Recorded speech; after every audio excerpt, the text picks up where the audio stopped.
It is Tuesday evening, and it's the Tile Happy Hour. I hope you're having a great day. It's daylight savings time. Love it or hate it, I almost missed the show because it was still daylight outside. As much as I love it, I don't like that it's dark in the morning. But welcome. You have found the one and only place to get the best tile and stone information in the world right here, right now. Whether you find us on purpose or by accident, this is the Tile Happy Hour. And I am Craig, joined by my good friend, John Tedesco in New York City. John, how are you? Good to see you. Happy Tuesday. I am doing great. Happy Tuesday to you. Yes, if you found us by accident, you're in luck. Lucky for us, because then they have no expectations whatsoever. Absolutely. So we'll go with that. The bar is low. Love it. Absolutely. Happy Tuesday, March. It's amazing, huh? It's like almost the middle of March, which is crazy. You know, first quarter is flying by, and it's hard to believe. My tulips have bloomed, and it's hard to believe winter's over. We didn't get any snow, which is kind of upsetting. Wow, that's interesting. No snow. Well, you know, you're down there, all the way down south. Yeah. It's the first quarter, 50% mark, pretty much, right? And being in the sales world, it's always a little bit of a trying time, you know, looking at your numbers and seeing where your projects are, and things are going well, but you know, there's a lot happening out there. And I'm glad to be here with you, Craig. You keeping a busy schedule. I know you have a busy schedule flying around the world. Yeah, it's been a whirlwind. I've had a little bit of a break, but got a busy second and third quarter coming up. But that's okay. I love it. Doing a lot of training events in the next few months. And as most everyone knows, we've got a big event in April in Atlanta. That is true. So we have the covering show coming up in Atlanta, Georgia. Most often the show is in Orlando, but it does have some second homes. And one of the second homes is Atlanta. This year, what is it? The 20th. You ask me that every time. I have no idea how many years. It's no, I meant the date. The date. The date. The only date that matters is Tuesday, the 23rd, because that's the day we're broadcasting live from the Atlanta covering show in the podcast booth. And that's at high noon on Tuesday. So that's the day that matters. But the show, I think, is open from Monday to possibly Friday. So 22nd to the 25th. It's a great show. Atlanta, love Atlanta. I think it's really cool. The other shows sometimes are in Chicago or Vegas. Atlanta's a great place. I threw up our little brochure, our little asset tag about our show that's going to be on. And it is going to be exciting because we're talking a little bit about digital marketing and in the tile industry for 2024, and excited that our friend Sharon from Laticrete's joining us, and Nathan from the internet. I'm sure that's not where he says he resides from, but we're just going to say he's from the internet. And we're going to have a conversation just about digital marketing and how that affects the tile and stone industry, with all these people called influencers and ads and all that stuff. Maybe that you want to increase your business, your tile and stone business, and maybe pick up some nuggets. I think we're going to be throwing some out on Tuesday, the 23rd at Coverings in Atlanta. Yeah. And can you put up the graphic one more time? I sure can. So let's just dig into that heading a little. So content to clicks, what does that mean? So social media is content, right? So that's number one. Yeah. Talk about when you're talking about social media, it's content. And so everyone out there on social media, wherever platforms you're on, it's all about content. If you're talking, if you have a little meme, or if you have a video, graphic, whatever you have going on, that's content. Music video. Yeah. So in our industry, in all industries, content is king, and it's Hmm. important to have content in all different formats. And we're going to be talking about the content, and then why do you put content out there? So we use the word clicks as a kind of engagement, right? It doesn't Yeah. necessarily people go clicking or just it's kind of the thing in marketing today. John, I lost your audio again a little bit. I don't know. No, I don't know what happened. Now, you sound like you're in a tunnel. Uh, Weird. oh, you're back. Don't touch All that. right. All right. So But yeah. yeah, I think what you're saying is, the content is whatever you're watching on your screen. Like my wife sends me memes and videos that are funny and all those other things that go on. But there is content specifically for products and for our industry. I think our team at Talbar does a really good job, not only on the corporate side, but even our A&D reps and you, John. You have a great social media history and profile and are always sharing stuff. And your hope as a business owner is to get the click. And if you get the click, that means you're closer to getting a sale. True. So people are building their brand, or they're selling a product specifically, and where do you want to where do you want to drive that audience? Is it Yeah. just brand recognition, or is it clicking onto your website and buying a product or seeing a product? So whatever your reason is for being on social media, if it's just watching social media to watch a guy clean a dirty carpet, then that's that. If You it's and my wife have the same feed, I think. yeah, She loves that. it's strange what's interesting to people, Yeah. but I would much rather, Craig, just thumb through social media as than just thumb through television in general. Like I don't have like shows like must watch shows. Yeah. Well, I had something that popped up the other night, and you tell me this is probably very unhealthy, but sometimes we'll go to bed and we'll watch a show, just in bed, before bed, whatever. And I can fall asleep. Like, it'll get, 2 minutes in and I'm out. And then, but the other night I was in bed and I was scrolling through the videos. And I did that for 2.5 hours straight Yeah, and it's not. didn't fall asleep. So let me ask you a question. So now you say to yourself, I gotta go back to sleep. I gotta go. You close your eyes and you see like lights flashing in your head. Yes. You're just watching video, and Can't be it helped. goes against every health expert that popped up on your screen the last 5 years saying, don't do that. Don't Keep do the that. phone off. Keep it 2 hours before. Shut off your devices. And I am bad. And our company, Tile Bar, we get sales reports every night, and it comes out at like 10 after midnight every night. And I'll be almost asleep, whatever. And then I hear like my phone just like ding. And I'm like, oh, that's my report. And it shows me all the orders that were shipped, all the orders that weren't shipped. Like I can look at open orders, and 50% of the time I'm like, I shouldn't open my phone, because when you open your phone and you flip a light on, apparently your melatonin levels drop like significantly just by that light. And I'm an adult. I know it's wrong. I know it's bad. But I'm saying I'm not tired for some reason, so let me open up my phone. Next thing you know, it's an hour later. Well, and then as humans, there's a process. When you open your phone, you check this, you check that, you check this, you check that. Then you can put it down and go to bed. Yeah. You know what?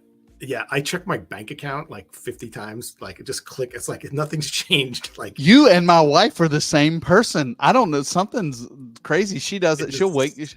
I'll wake up at. We get up pretty early, 5:15 or so in the morning. And she'll go, did you know your check was deposited? I was like, when? At 3:30. I was like, why are you checking the bank account? It's 5:00 in the morning. And nothing's happening. It's so nothing's weird. happening. Well, but anyway, what I will say for everybody that's listening right now, put your phone down and go to bed, unless you're watching the Tile Happy Hour, because that is what where you are right now. And this is, I thought of this today.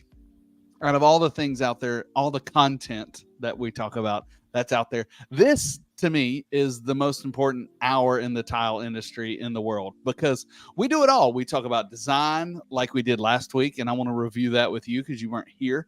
And we talk about how to do things like tonight. We're going to talk about that a little bit. What's going on in the industry. If you have a question about tile and stone, this is where you can come to find the answer.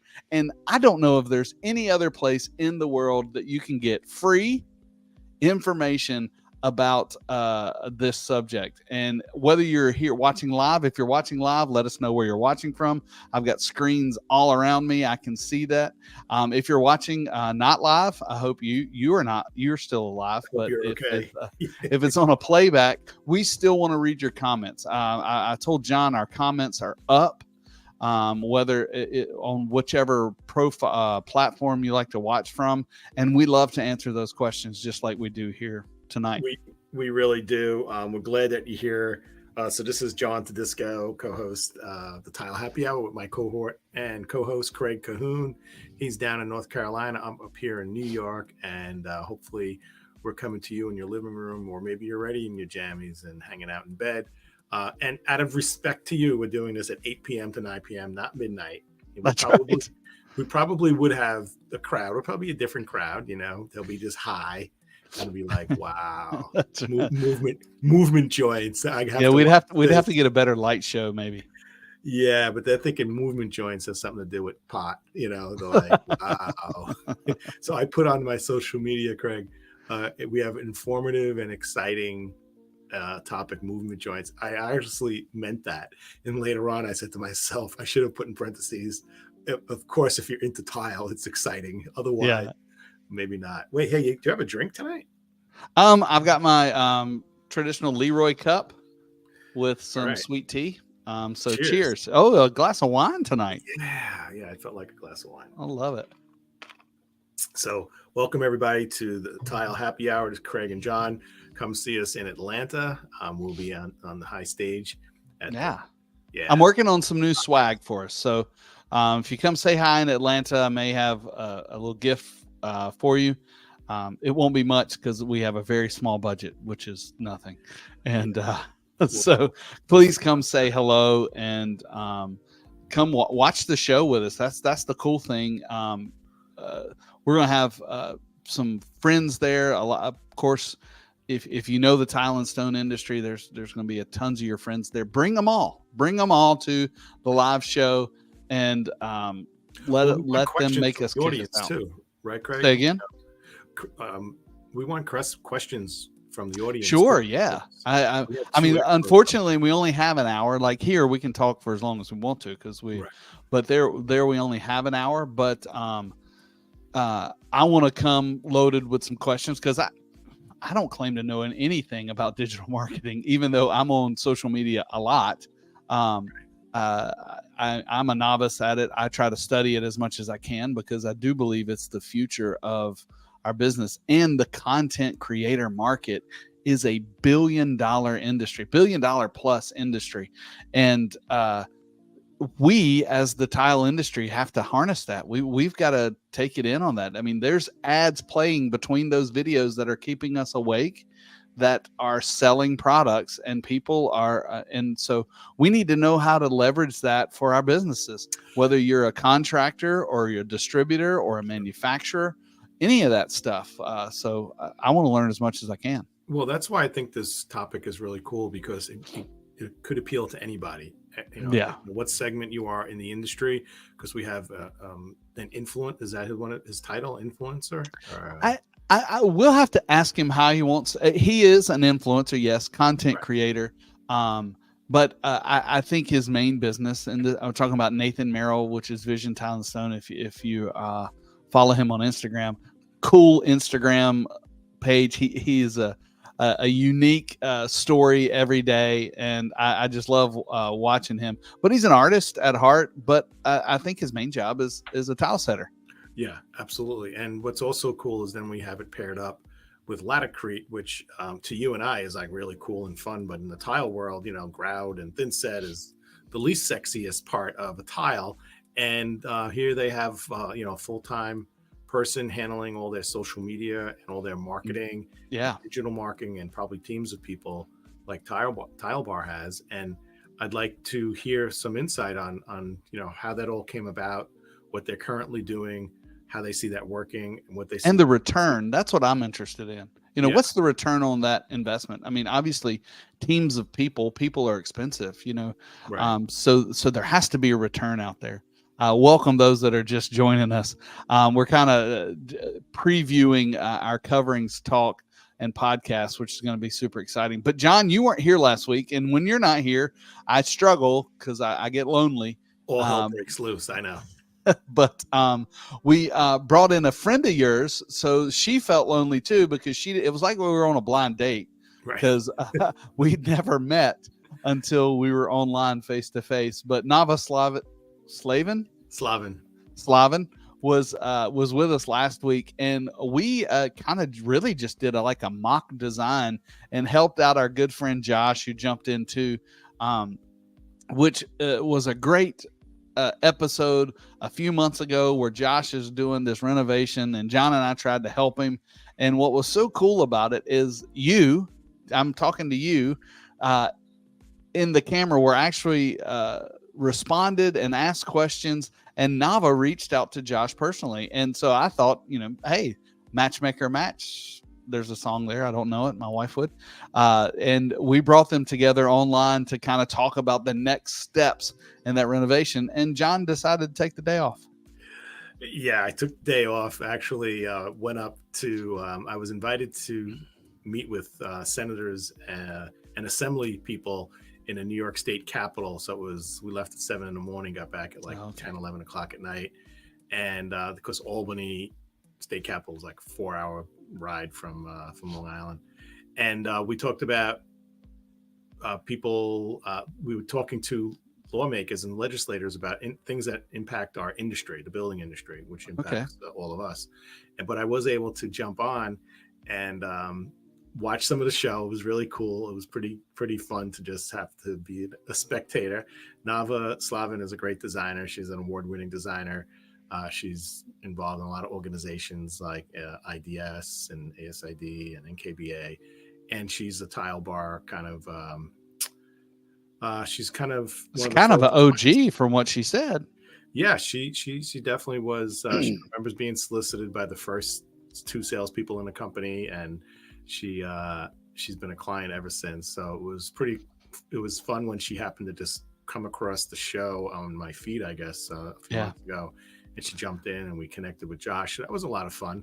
And shout out to all those in LinkedIn, which is, I think, where Nava was watching. Oh, yeah. John's LinkedIn is happening. I can't get my LinkedIn on here at the same time, which John's LinkedIn is a lot more active than mine. That's just a limitation of the software we're using. But shout out to all those in LinkedIn land. Yeah, that's cool. So today's topic is, so if you're in the tile business, you may have heard the word movement joints, right? And movement joints is really important. And there are certain scenarios where it's more important than other times. And so Craig, I'm going to ask you, is there a textbook definition or... Actually, there is. I mean, and I want to say hello to Adam. Adam, thanks for jumping in tonight.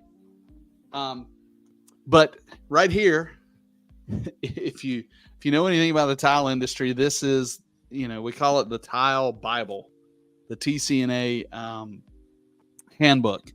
And when you're thinking of movement joints, you go to a certain section, and that's called EJ 171. If you've never heard of that, if you're in the tile industry, you need to review that because it's very important. And I've got a little short video here to show you why it's important. Thanks again, Adam, for jumping in. You want to see that video, John? I'd love to see it. Nava just texted me, "Are you guys live now?" So I'm just sending her a message yes. All right, so here is what happens, John, and we're going to be on the screen with it. Okay, here's what happens when you don't use a movement joint. All righty, this looks like a time warp thing going on here. Yeah. Whoa, that's some angry tile. That is angry tile. So But I'm just in if you knowing, like, if somebody we'll somebody roll see that this back and show it coming? again.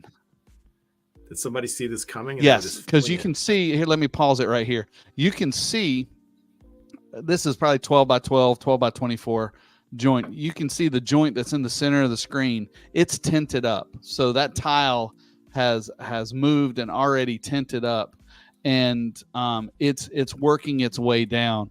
And there's no sound. Well, there's some sound on the video, but it's not very good. And there's a couple of curse words on the. And this is a family program, so we're not going to play this.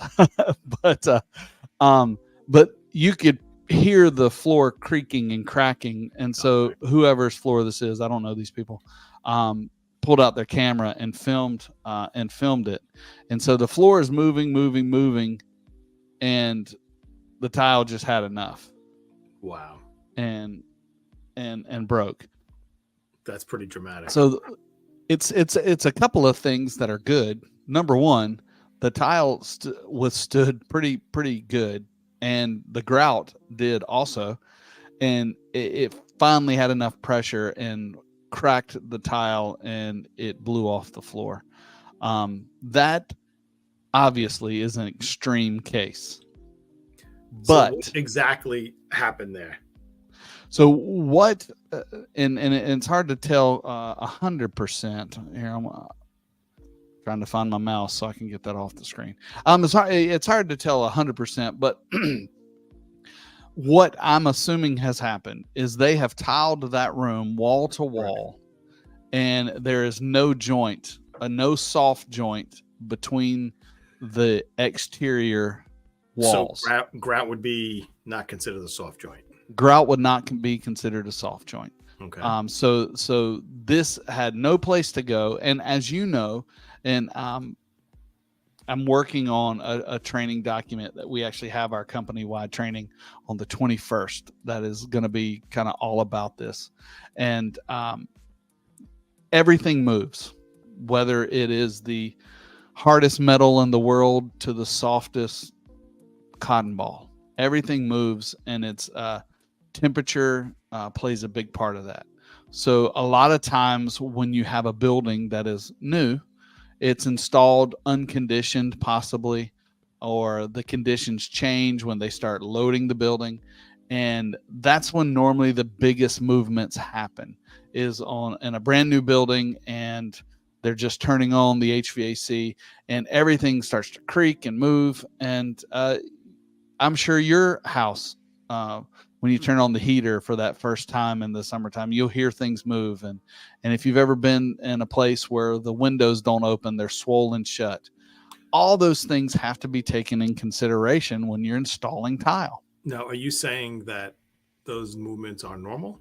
Or Yes, absolutely normal and expected, which is why, TCNA had to create a solution for that, because as you know, tile it's hard. It does move, but it moves very little compared to wood, which, if anybody has gone and bought a 2x4 from Home Depot or Lowe's lately, wood moves. You've seen it. They look like corkscrews and question marks. So, but the tile doesn't move as much. So the different rates of movement cause a problem. We know that, so we have to prepare for that. And the way we prepare for that is a movement joint. And there's different types of movement joints. And there are different situations when you need them. For instance, the video we just watched, they needed a movement joint around the perimeter of the room. Depending on how big the room was, they may have needed another one in the middle of the room. So you're saying if a building or a room somehow moves, for some legitimate reason, temperature or settling or something in between, everything, even something rock solid as a tile floor, can move a little, and that's okay as long as it has a little room to move. Right. And really, it's not the movement, it's the difference in the movement between what it's bonded to and what it's adjacent to. So one of the things I tell our team all the time is anytime somebody buys grout, they need to be buying We sell Latticeal, which is my suggestion for a movement joint, because every installation needs it, whether it is at the perimeter of the room, like what we just saw, or even a backsplash that's up against a countertop or window casings. You need to use this to absorb the movement.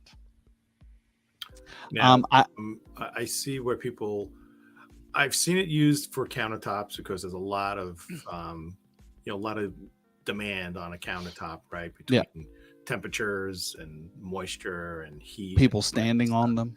Yeah, kids jumping up and sitting on it or whatever. I haven't seen it used too much on like a bathroom floor, small floor around the perimeter. And you alluded to this before. The bigger the room, the more need for a movement joint. Yeah. But do you still stand by the joint between the wall and the floor of a small bathroom should get a soft sealant? Absolutely. And the good thing about in a small bathroom in a residential situation, normally there's wood casing around or wood baseboard. And a lot of times I would tell the team, hey, listen, you don't have to use this, but don't grout it in, leave it open, leave it an open air, and then the shoe molding will cover it. Normally you have a shoe molding that attaches that is, 3/8, half an inch, and that covers it. That gives you the movement. Unless you have tile on the wall, then that's a different Unless story. you have tile on the wall, then you need to have a soft joint. So my question: we recommend tile everywhere. Yes, tile everywhere, floor, ceiling, inside and outside. Front lawn, roof makes a great roof. Yes. Do you know what this is? Well, I would think that. Can you answer that question? I feel like silicone is a type of caulking. I thought that too. Google disagrees. Really? Google says, hold on, resituate here. Sorry about that. Google says that caulk is considered, and all those out there in the interweb, correct me if I'm wrong, that caulk is standard an acrylic based material. And so when we think of the acrylic based material, most often you think of like a door and window trim, like when if you do any touching up on your walls, you caulk that, and it's a lot easier to use. But I did some testing, some research. Silicone most of the time is antibacterial, and it's also 5 times more flexible and 5 times stronger. And it's pretty amazing the difference between the two. So when you think of movement, if you've got something that gives you 5 times the more flexibility, what are the odds of something dramatic happening like in that video we just saw? And that's compared to an acrylic caulk. That's compared to the acrylic caulk. That are not even acrylic, right? That are even cheaper. I haven't seen anything that was non-acrylic in a long time. I know back in the day there used to be some, and I don't remember, maybe it was latex caulk. Yeah. I know you can sometimes see a acrylic latex or latex / silicone, which are kind of a hybrid of the two. Is it really? Is it really a hybrid of the two, like a silicone in that when it says latex silicone? I don't know the answer to that. Yeah. If you know the answer to that, let us know. But I do know that most grout manufacturers have a silicone sealant that matches the grout color that you buy. And is that the go-to in silicone? Like if you're a grout manufacturer and you want to create a caulk, and I'm using caulk, I can't say caulk with an L, caulk. So caulk.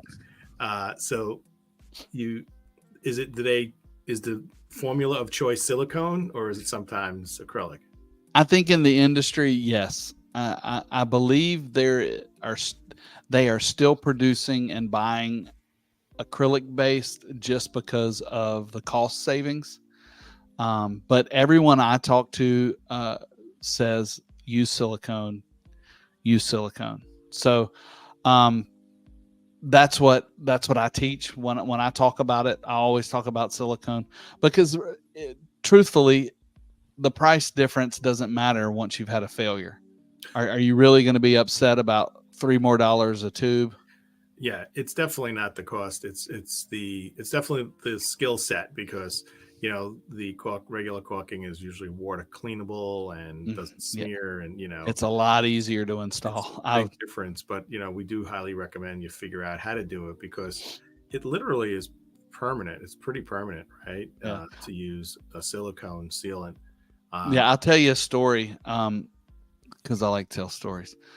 When my wife and I bought our second house, when we first moved to Raleigh, after we moved out of an apartment, I was new in the tile industry. I don't know, 5 or 6 years, I can't remember. But we had, you remember the fireplaces always had the builder grade stone around it. Yeah. Well, my wife said, I'd really like for that to change. I'm like, well, cool. I've got some extra black absolute 12 by 12 tiles, which, Fell off 2005 or 2010 was probably pretty popular. Yeah. And I said, I can bring it home and I'll tile it. So that's what I did. I brought home the black absolute. And I was like, man, these joints, I installed it with a 1/16 of an inch joint. And I was like, I don't really want to mix up black grout, because if you know anything about grout, black grout is the worst. It stains everything. It's terrible. So I said, I'm just going to pick up some black caulk and I'm just going to caulk the joints and be done with it. Well, I didn't know the difference at that time between caulk and silicone. I picked up black, checked out, cut it open, squirted it out in there. It was black silicone. I had it everywhere, and you can't get that stuff off. It is very difficult to get off. I had it all over my fingers. I had it on a rag. Luckily, I didn't get it on the carpet, but it was a nightmare. And that is the downside to silicone. Now, there are some tips and tricks that I'm going to reveal in a video coming out in the next couple of weeks that you can do. But if you don't know what you're doing, you can really make a mess with silicone. Yeah, because and it just gets worse. It's like, do you ever use a hot glue gun? Yeah. So in the tile world, we use hot glue gun a lot to like glue tile samples, and God forbid you get glue on your finger. It's like second, third degree burn. And the worst thing you could do is try to like take your other finger to like wipe it off, because now you have burns on both fingers. So It's the same thing with silicone. Like if you get it here and then you go, oh, let me do this, and it's greasy. That's the only way I could describe it. I don't know if it's kind of greasy. And the only trick I found with silicone is if you do spill some or you get some in the wrong spot, don't smear it thin. Let it dry thick. Yeah. And then you can take a razor blade and peel it off. Yep. Because, so let me guess. I'm going to guess that your secret tool bag includes blue tape. Blue tape. And do you know the what I put in the spray bottle? I do. Some dial soap. Yep. Yeah. So that's that's the thing about silicone, is it won't stick to anything that's got soap and water. It won't bond to water, but it won't clean with water. It's weird. You don't want to grout a wet joint, is what I'm trying to say. But if you want to keep it off of, like, when I'm tooling the joint with my finger, I take the silicone of the soap and water spray and spray it on my finger, and you can wipe it right off.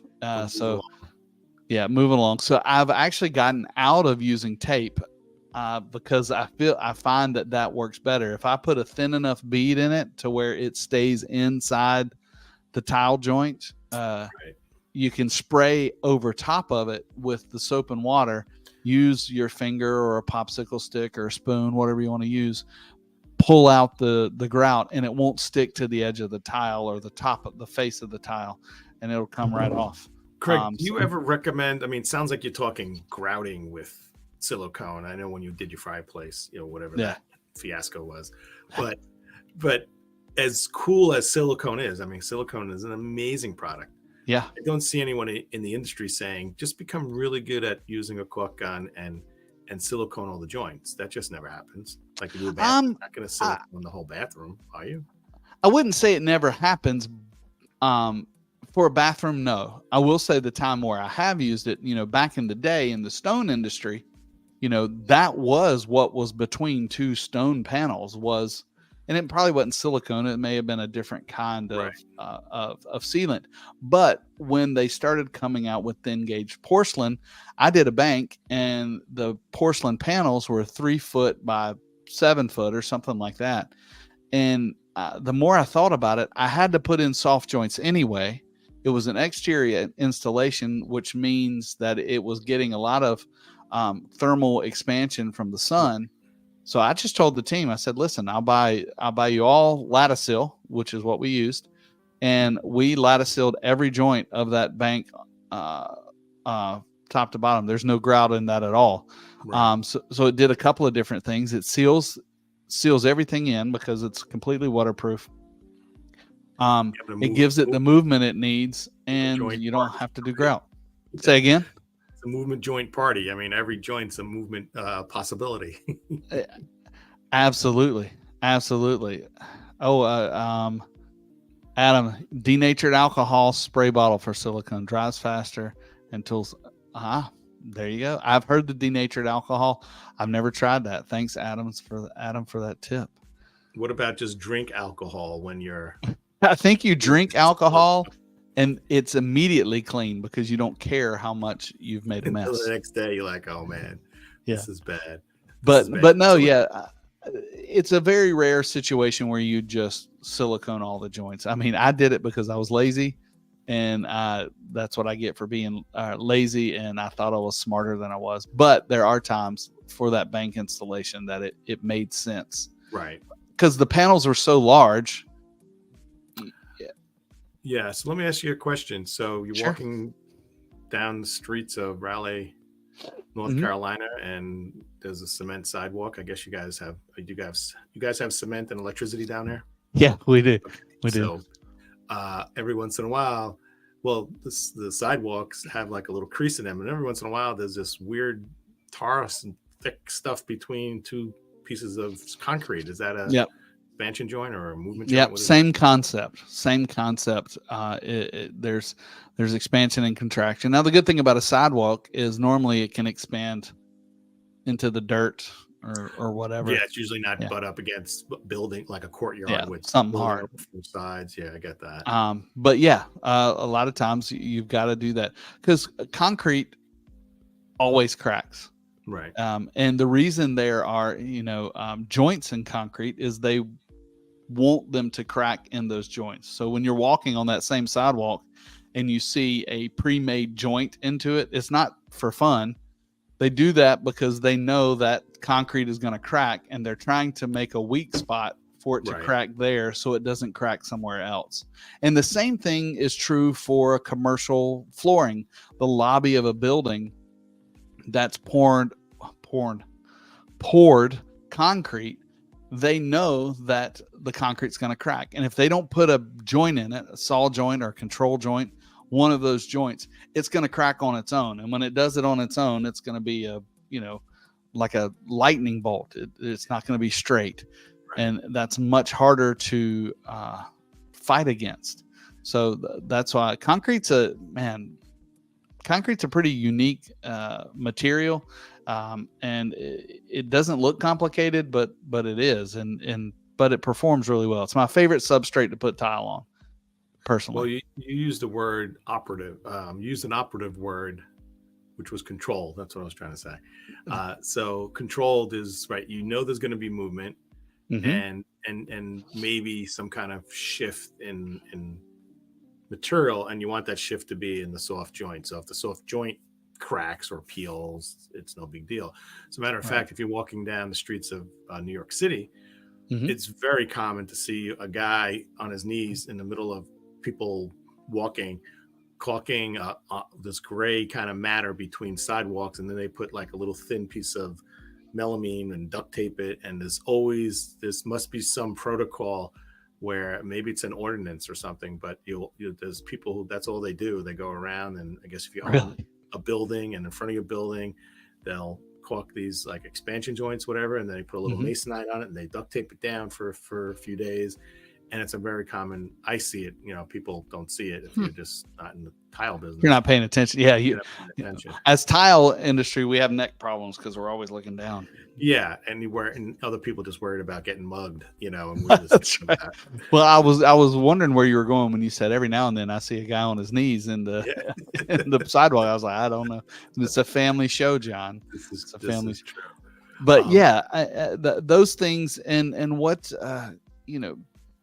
this is something I was working on today as I'm working on a training for Lunch and Learn for designers. Is you've got to design this stuff ahead of time. When you're thinking about this building that the owner has hired you to put in, if you don't design in the things that make it work long term, somebody looks like a fool. Now, most of the time they point at the contractor. Why did my tile crack here? Well, your tile cracked here because there was a joint here, and this joint was not engineered by the engineer, and it wasn't labeled by the designer, and it wasn't brought into the pattern so that we all look like heroes, but nobody knows it because it never fails. So that's one of the things I was working on today is as you're working through these buildings, understand that these things are needed and go ahead and design in a control joint, because the last thing you want to do is have a really complicated pattern or water jet that you've got to cut a line through and put some gray caulk in 5 months after the building's done. Yeah, that defeats the purpose of using a nice looking product. You might as well just put concrete down, paint it. So yeah, you have to be really strategic about where you're going to put it. Well, not only do you should be strategic, there are codes or guidance on that. I don't know what the word is. Yeah, there's definitely recommendations, absolutely, to follow, and how often you need it, depending on how well lit the space is. Because if you've got an area that never gets any sun, it's not going to move as much as the area that gets sun. So you're saying the temperature variance is going to be diminished if it's shady all the time. If it's an area that gets sun in the middle of August, and then at night there's a heat cold. cycle. Yeah. Oh, I get that. Yeah, that's pretty interesting. Yeah, and you got to design for that. Is there, in the tile world, is there anything other than, I mentioned those things outside. I've seen them using sidewalks. They're like pressed pieces of tar or something. I don't know what they are. But I'm not sure what it is. Material. But in the tile world, interior, are you ever using anything other than just like something that's caulked out, or is there something that's manufactured that you can put in that's expandable? They do have some manufactured joints for, like, if you've got two buildings that meet and come together, then it's normally a mechanical joint, and that's kind of on a whole different level. Right. That brings it together. There are some pre-manufactured silicone joints. If you're familiar with Sluter or Blanqui or all those, it's really just two L angles and it's already pre-caulked for you. Some of those things we would use. The trick is then it normally doesn't match your grout color. Right. So it's a gray, and then, it's a gray strip. But the one thing you do know is you're getting the proper joint. Right. Width. And then sometimes you can put that down and it's going to be where it's going to be. For instance, if you've got a straight joint in your floor, you want to put that metal, you can epoxy it to either side of the joint, and then you can tile to it. So even while you're installing, it's kind of another guidelines, another wall, another guide that you can use. It's not sightly, it's unsightly, but it's less unsightly than cracked tile. So that's the balance, and I would never suggest anybody take that gamble. Now, what about the size of the tile? Does that play a role into the need of an expansion joint, movement joint? Not necessarily the need. It can play consideration if you're using like a crack isolation membrane or something like that. Sometimes the tile size comes into play. They make some really good crack isolation membranes, whether it's liquid or a sheet membrane. And if you have a joint or something that you want to cover and not do the entire floor. For instance, you got 10,000 square feet and you only want to do the joints.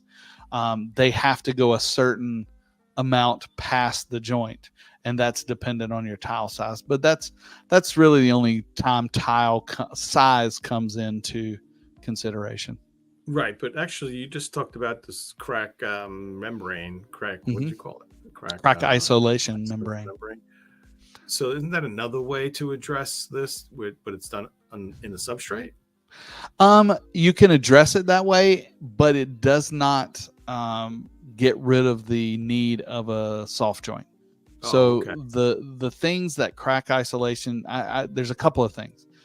Number one is cheap insurance. Most crack isolation membranes can go a minimum of 1/8 of an inch in horizontal movement. That's like this. Nothing can do anything for vertical movement, but horizontal movement, most of them can cover 1/8 of an inch. But you still need that soft joint.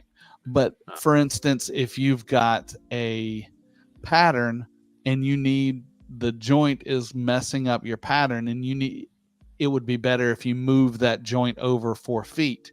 Okay. Crack isolation membranes can give you some flexibility of where to put that joint. Oh, I see. So if you're using a crack isolation membrane, you may be able to have a little more flexibility in where you're putting the joint that you're going to see.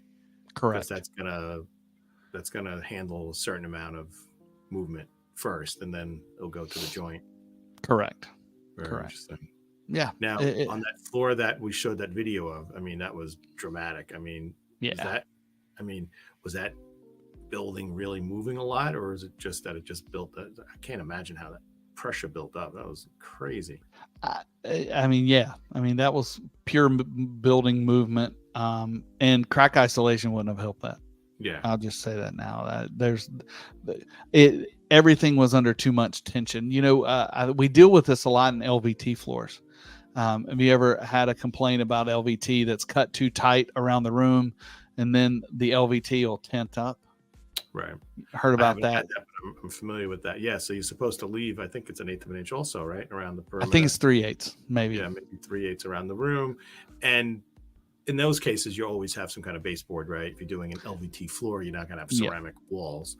So you're going to have a baseboard. So you just stop the LVT, the luxury vinyl tile, or the luxury vinyl plank. You stop it 3/8 of an inch away from the wall. No caulking, no grout, no nothing. And then eventually you come putting a wood base or even a rubber base, right, around the walls. But it hides the fact that the tile didn't go all the way to the wall. And that's where your movement is. And what you're talking about, Craig, is that it's not going to crack an LVT. I mean, that's not highly unusual, but it may make it buckle or do something tent up. Yep. Funky. Yeah. Yep. And so obviously, because LVT is a lot more flexible, so it doesn't take near as much pressure to make it tent up than it does okay. The tile. But, you know, you know, you've got a drastic change in temperature in a short amount of time. I mean, I'll tell you another story. It was winter, and we had just finished. What did we finish? We'd finished a project, and I had 4 crates. Just, you know how stone comes in crates, and these crates, and they're super dry wood. And I told my son, I think he was 13 at the time, I said, hey, listen, break those crates down and put them in the outside fireplace. I don't want to haul them away. We'll just burn them. Well, I didn't mean for him to put all 4 crates in the outside fireplace at the same time. Well, the outside temperature was about 24, 25 degrees. It was cold. Well, he got that fire so hot, stones were flying off the fireplace, and it cracked. The cap of my fireplace was a piece of limestone, actually cracked, and a piece shot up about 50 feet in the air and came back down. And that all had to do with the rapid expansion of the heat from that fire, and it just blew everything off the wall. So the change in temperatures, a drastic change in temperature, can really affect things. And well, think about a glass bowl that's cold, and then you pour hot soup in, or or the other way around. You have a hot bowl that you just had hot soup in, and you put cold water on it, it could just fracture. Yeah. Right. Isn't that neat how molecules work? And I mean, that's science stuff. Yeah. Unless you have Pyrex, I think Pyrex can handle a lot of that. I saw a video. Do you ever see those shows, like how things are made? Love those shows. Yeah, and I've seen those, how things are made. Yeah. Yeah, and they had one like on making Pyrex, and it was very detailed. It was really cool how they do it. What I don't understand is how can Pyrex be in a, what is it, 600 degree boiling oven, but you can't sit it on a burner? Oh, I think they explain that in there. Do they? Okay. I don't understand that. I don't know. I know you can't do it. I do know. Yeah, I mean, I guess that direct heat is brings the temperature up. It's like PSI, right? If floor can handle a certain amount of pressure, but if someone's in high heels and it's like real direct, maybe yeah. I guess that makes sense. It just brings it past the breaking point. If anybody out there wants to tell us how Pyrex works, I need to know, because I didn't see the thing. But yeah, you should watch it. It was pretty nerdy, but it was good. So you have something to look forward to. You've got a new video coming down the training pipe for movement joints, and I'll go a little bit into latisil. And on the 21st, we have our training on it. But I thought it'd be an interesting topic to bring up tonight. So thanks for indulging me.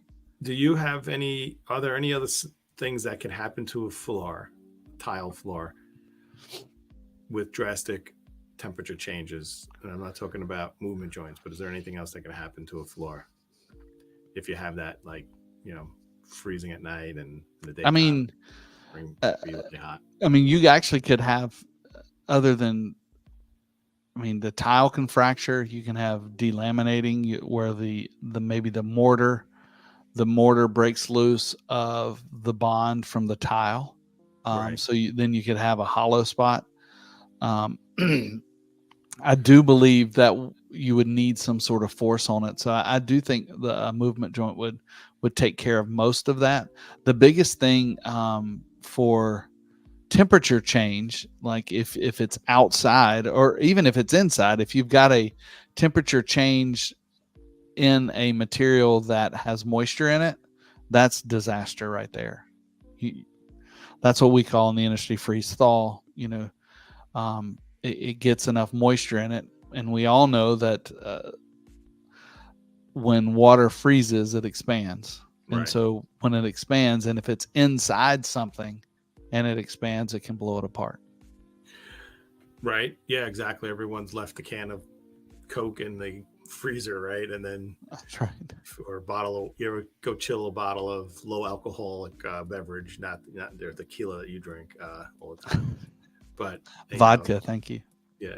So yeah, it's pretty cool. Yeah. So if you have freeze thaw is kind of a term that we use in the industry, that something should be freeze thaw stable, meaning if you have a tile and then moisture gets into the pores and then it happens to freeze, and that temperature change creates the water to expand, and then it cracks the tile.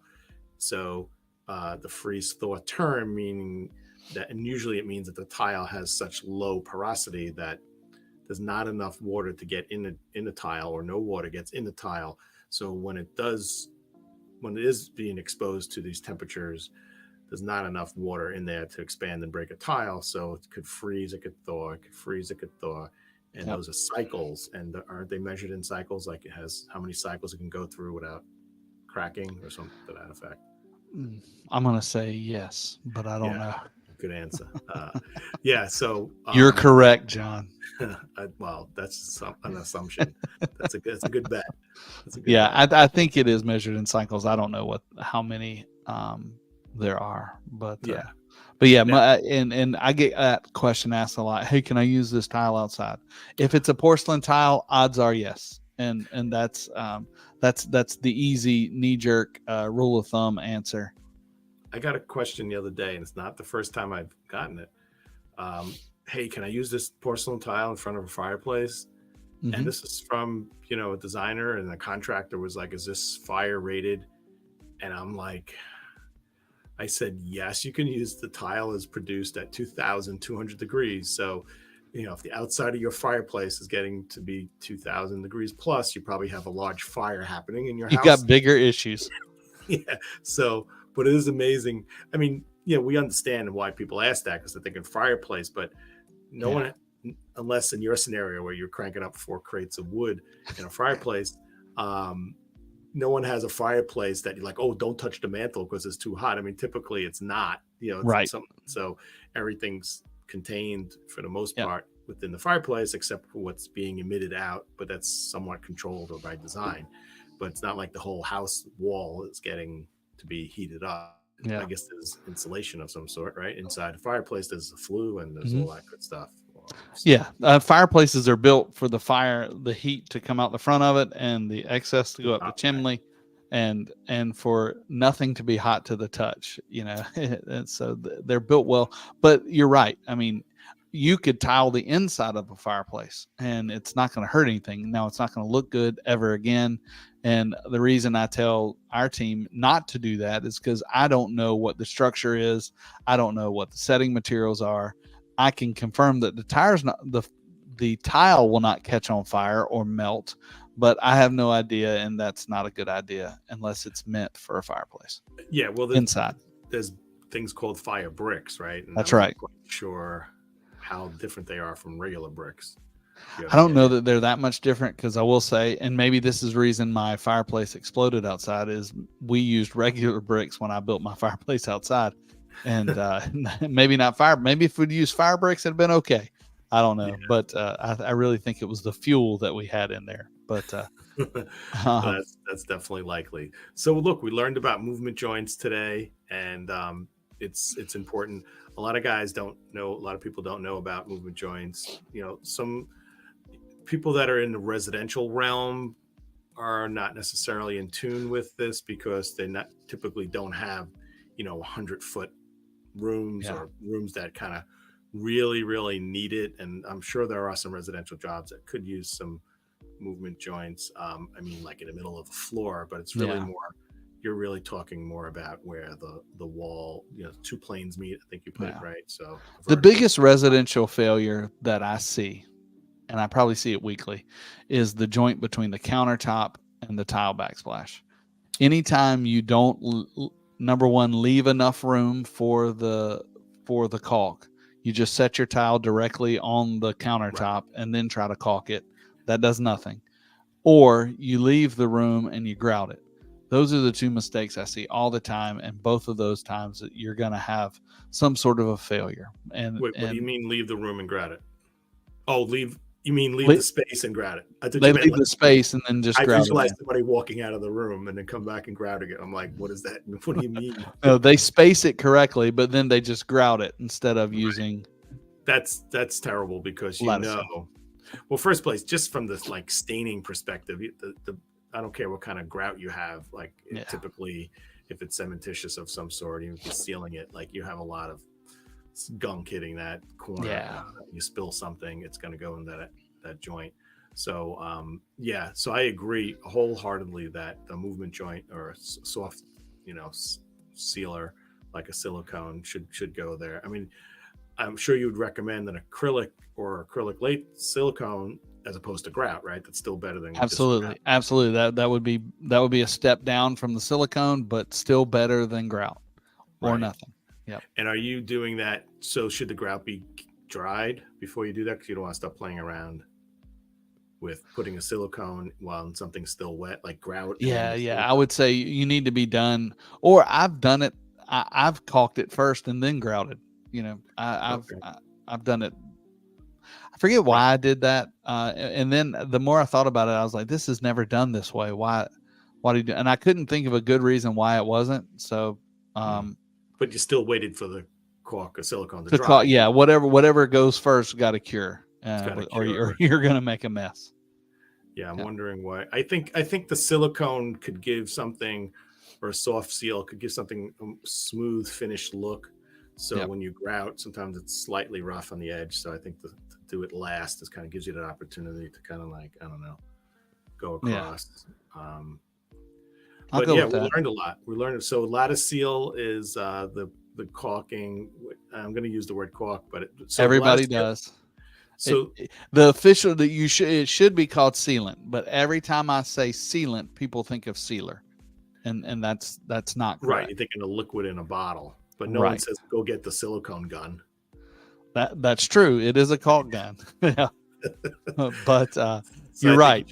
I think you should create silicone guns and patent it and be like, why didn't I think of this? You know, why didn't someone else think of this? Let's make a silicone gun. We can put a little spray bottle in the bottom, and we'll get Adam to get us the denatured alcohol. So it's the silicone gun, and it's got the denatured alcohol already loaded into it. And then a little attachment for the little airplane bottle of vodka with a straw. So you can cooking, and you can drink, and you can cook, and you can do everything with it. All right, get on that, Craig. I'm working. I'll work on that tonight while I scroll in the bed. Exactly. Well, you know what? This is the Tile Happy Hour. We're glad that you're here.